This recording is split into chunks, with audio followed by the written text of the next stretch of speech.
안녕하세요.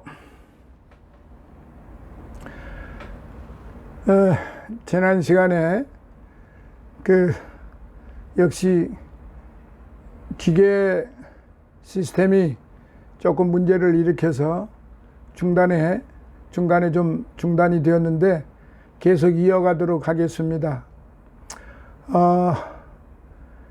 7장 14절로부터 25절까지의 말씀을 한 묶음으로 엮어서 이제 말씀드리는 시간입니다. 지금껏 율법의 필요성과 그 탁월함에 관해 교리적 차원에서 설명했던 사도 바울은 이제 그 같은 율법으로 인한 혼란함이 자신의 심령 속에서 어떻게 존재하고 있는가를 자기 고백적으로 설명을 해주고 있어요. 즉 사도 바울은 율법의 지배 아래서 그 율법의 선한 요구에 긍정적으로 반응하는 선한 자기 자신을 말하는 거죠. 선한 자아와 그 같은 요구에 대해 끊임없이 항거하는 또 다른 자아, 곧 악한 자아와 처절한 내면의 갈등을 소개를 하였습니다. 그는 이 갈등으로 인해 거의 절규에 가까운 탄식을 하며 절망적 상태에 놓여 있었는데 24절에요. 그가 자신과 율법에서 눈을 돌려 은혜의 복음, 곧 생명의 성령의 법을 바라봄으로써 마침내 이 모든 처절한 갈등에서 자유함을 얻을 수 있었다는 사실입니다. 진정 율법 아래 있는 인간은 그 누구도 스스로는 구원받을 능력이 없다는 것이 성경이 누차 강조하는 바인 것입니다. 잠깐만요. 또 그림이 좋지 않네요.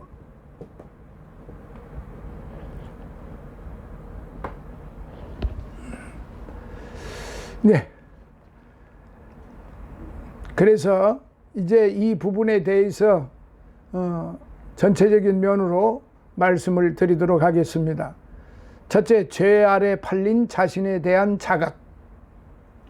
죄 아래 팔린 자신에 대한 자각. 하나님의 율법에서 말하는 거룩한 행위, 규범에 비추어 볼 때 사도 바울은 자신이 그 완전함으로부터 너무나 동떨어져 있어서 철저하게 세속적인 존재라는 것을 알게 되었습니다. 그는 자신의 의지와는 반대로 싫어하는 주인에게 팔려가 스스로의 힘으로는 자유롭게 될 수 없는 종과 같았다는 의미입니다.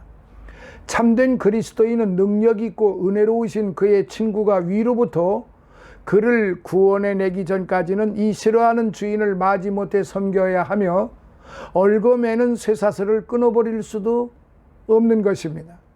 그의 마음속에 남아있는 악은 하나님을 섬기는데 엄청난 장애물이 됩니다. 본문의 사도 바울의 고백은 그가 거룩함에 나아가고 죄를 미워하게 된 결과입니다.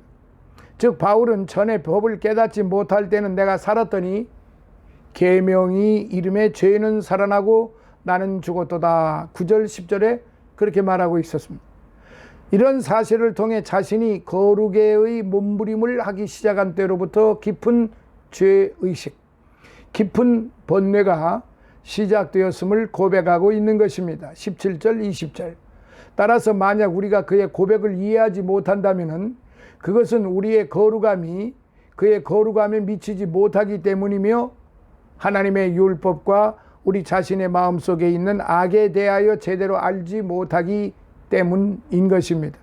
많은 신자들이 사도의 이 고백을 자신의 고백으로 받아들여 왔다는 것은 이 고백이 죄에 대한 혐오와 자기 부정의 감정을 가장 적절하게 표현하고 있다는 것을 보여주고 있는 것입니다.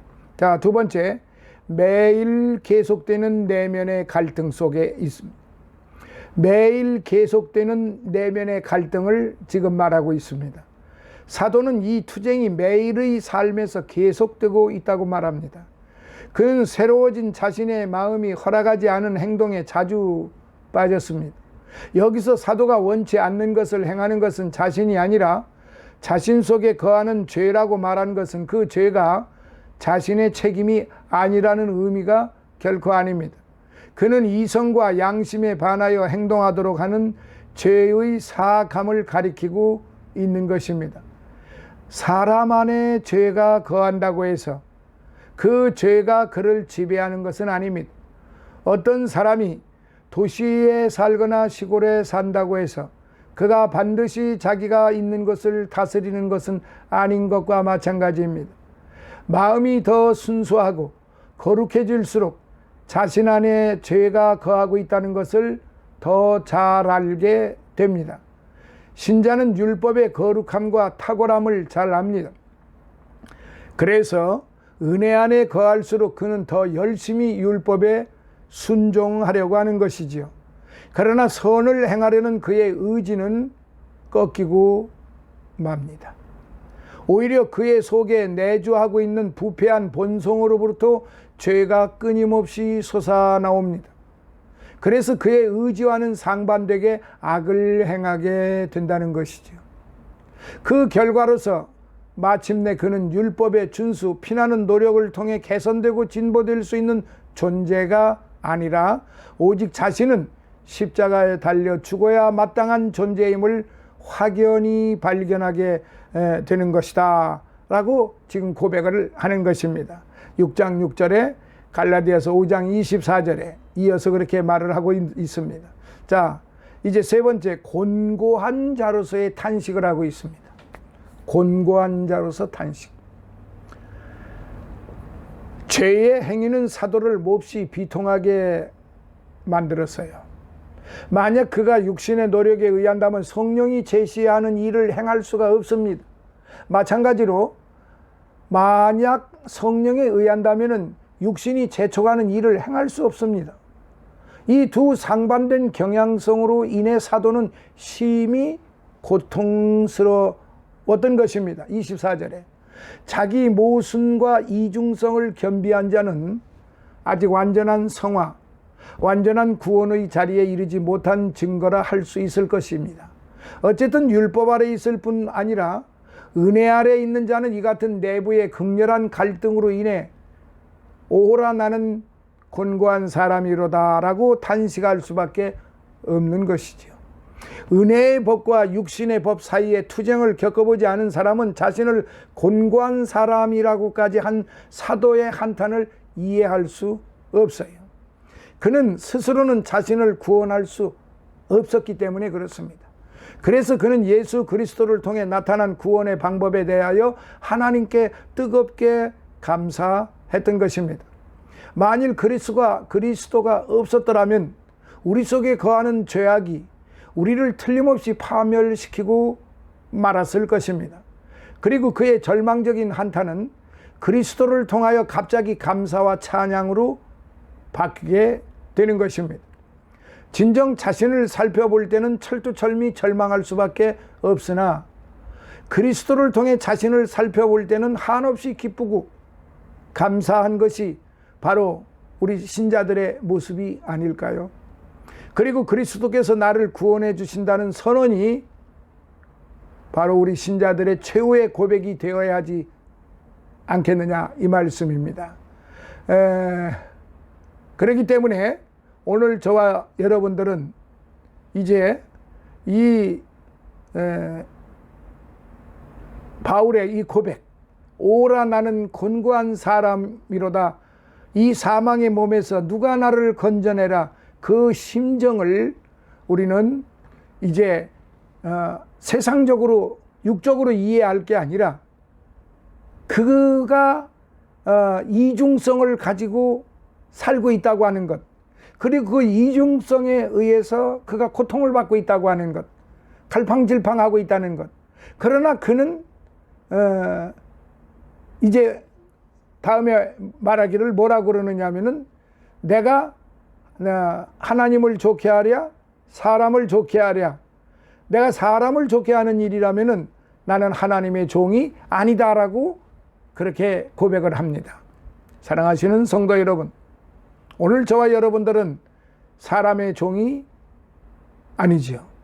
세상을 향해서 이제 세상을 향한 그 어떤 욕망이나 탐욕, 소망이 아무것도 없습니다. 우리가 육신적으로 살아갈 때 우리가 최선을 다해서 우리가 살면 되는 것입니다. 우리의 진정한 소망은 하늘나라 예수 그리스도 그분입니다. 그렇기 때문에 오늘 저와 여러분들은 이 말씀, 이 사도 바울의 오라 나는 권고한 사람이로다. 이 사망의 몸에서 누가 나를 건져내라. 예수 그리스도. 오직 예수 그리스도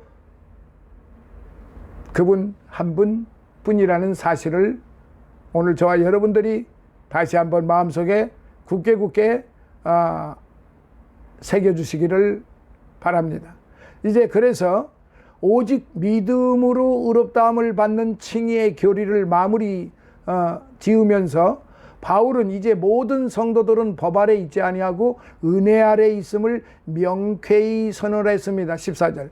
그리고 그 확증으로서 바울은 먼저 주인과 종의 관계를 들어 설명을 했습니다. 15절로부터 23절 6장이에요.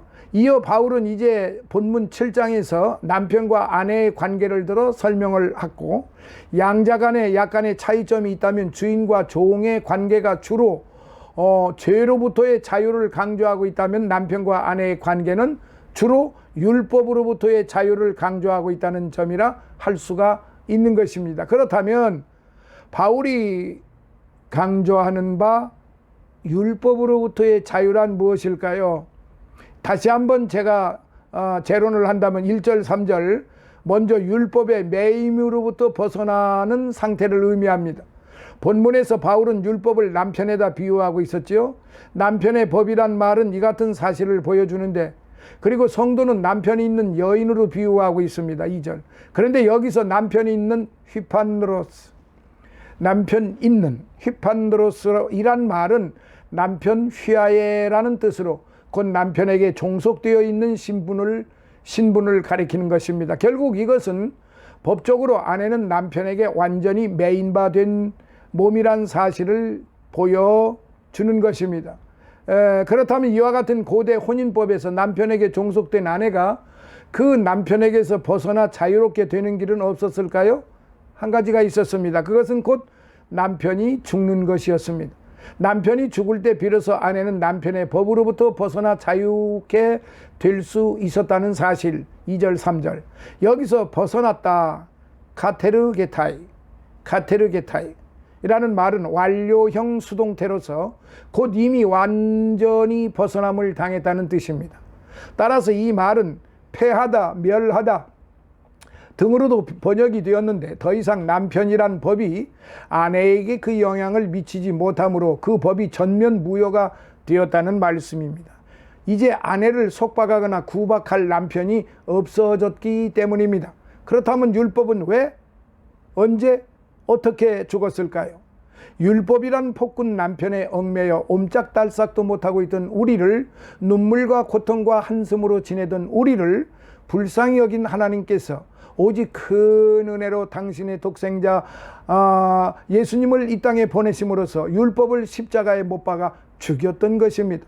그리하여 남편의 법으로부터 우리를 벗어나도록 해줌으로써 참 자유를 주셨던 것이지요. 요한복음 8장 32절 다시 한번 기억해 주세요. 진리가 너희를 자유케 하리라. 진리가 누구십니까? 진리는 오직 한 분, 예수 그리스도이십니다.